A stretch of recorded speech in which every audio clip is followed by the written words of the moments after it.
Hello everyone, welcome to enlighten zone.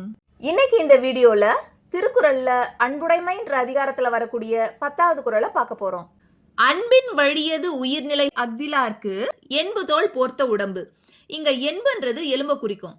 உடம்போட உயிர் சேர்ந்து இருந்தாதான் நம்மால உயிர் வாழ முடியும், பிறருக்கு உதவி செய்யவும் முடியும்.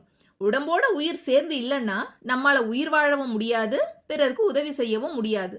அது போலதான் மனதுல அன்பு இருக்கிறவங்களால தான் பிறருக்கு உதவி செய்ய முடியும். மனதுல அன்பு இல்லாதவங்களால பிறருக்கு உதவி செய்ய முடியாது. இததான் மனதுல அன்பு இருக்கிறவங்கள உயிரோடு கூடிய உடம்போட தொடர்பு படுத்தியும், மனதுல அன்பு இல்லாதவங்கள வெறும் தோளால் மூடப்பட்ட எலும்பு மட்டுமே இருக்கக்கூடிய உயிரற்ற உடலோட தொடர்பு படுத்தியும், அன்பு செய்வதுதான் உடம்பில் உயிர் இருப்பதற்கு அடையாளம்.